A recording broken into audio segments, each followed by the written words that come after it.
दोस्तों, आपने कभी किसी से मिलकर ये महसूस किया है कि आपके जीवन में कभी ऐसा क्षण आया है जब आप किसी ऐसे व्यक्ति से मिले हों जिसके आने के से कुछ बदला हो, बिना किसी प्रयास के, बिना किसी कारण के। ना उसने आपको कोई ज्ञान दिया, ना कोई उपदेश, ना कोई चमत्कार दिखाया, फिर भी उसके पास बैठते ही आपका मन अचानक शांत हो गया, जैसे भीतर सालों से चल रही हलचल किसी ने धीरे से थाम ली हो। उसकी मौजूदगी में आपको पहली बार यह एहसास हुआ हो कि आप जैसे हैं वैसे ही स्वीकार हैं। कभी आपने उसकी आंखों में झांका हो और लगा हो कि यह कोई अजनबी नहीं, बिल्कुल कोई बहुत पुराना अपना है जो इस जन्म से पहले भी आपको जानता था, ऐसा लगा हो। मानो समय कुछ पल के लिए रुक गया हो। हम अक्सर खुद से पूछते हैं, क्या यह सिर्फ भ्रम है या सच में कुछ आत्माएं इस धरती पर विशेष उद्देश्य लेकर आती हैं। परमहंस योगानंद जी कहते थे, कुछ आत्माएं संसार में जन्म लेती हैं लेकिन संसार से नहीं होती। आज हम एक ऐसी रहस्यमय सच्चाई की यात्रा पर चलेंगे। आज हम उन संकेतों को समझेंगे जो बताते हैं कि आपके सामने खड़ा व्यक्ति सिर्फ इंसान नहीं बल्कि ईश्वर की याद दिलाने आया हुआ एक दिव्य संदेशवाहक हो सकता है। और हो सकता है यह संदेश सिर्फ उनके लिए नहीं, आपके लिए भी हो सकता है।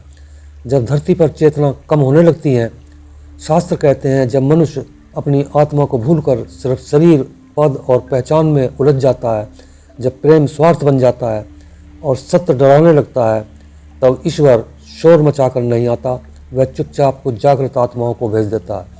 ये आत्माएं राजा या संत बनकर नहीं आती। ये शिक्षक हो सकती हैं, ड्राइवर हो सकती हैं, कोई अनजान मुसाफिर या कभी कभी आपका ही कोई परिचित। वे भी संघर्ष करती हैं, वे भी थकती हैं, लेकिन भीतर से ये जुड़े रहते हैं उस स्रोत से जहाँ सब कुछ आता है। तो सवाल यह है कि हम उन्हें पहचाने कैसे। पहला संकेत, उनकी आँखें। दिव्य आत्माओं की आँखों में आपको कोई आक्रामकता नहीं मिलेगी, ना ही जजमेंट, ना ही तुलना। उनकी आँखें आपको देखने के लिए नहीं, आपको महसूस करने के लिए होती हैं। जब वे आपको देखती हैं तो आपको ऐसा लगता है जैसे कोई आपको सुन रहा हो बिना कुछ कहे। उनकी दृष्टि आपकी कमियों को नहीं, आपकी संभावनाओं को देखती हैं।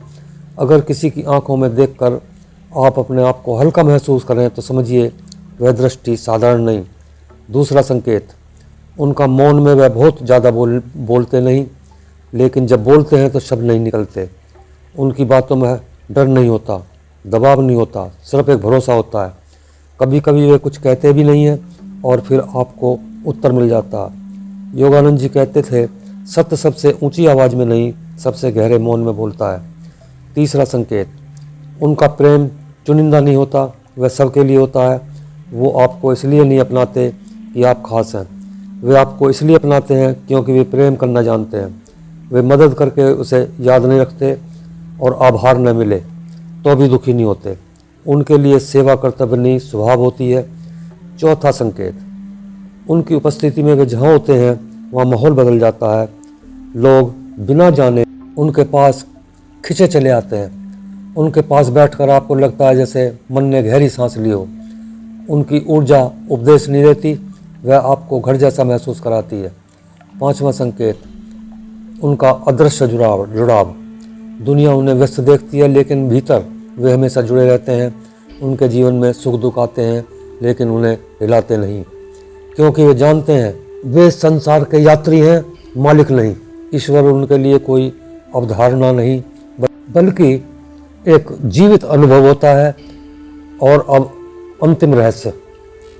अब यह सब सुनकर इतना गहराई से क्यों महसूस कर रहे हैं? क्योंकि जो दिव्यता आप पहचान पा रहे हैं वह आपके भीतर भी है। योगानंद जी कहते थे, केवल जागृत आत्मा ही दूसरी जागृत आत्मा को पहचान सकती है। हो सकता है यह कहानी किसी और के बारे में नहीं, आपके बारे में हो सकता है ईश्वर आपको याद दिला रहा हो कि आप भी सिर्फ शरीर नहीं, एक उद्देश्य है। तो अगली बार जब आपको कोई ऐसा व्यक्ति मिले तो उसे पूजिए मत, उसे दर्पण समझिए और अपने भीतर पूछिए, तो अगर वह जाग सकता है तो मैं क्यों नहीं। आज के लिए इतना ही। जय गुरुदेव, धन्यवाद।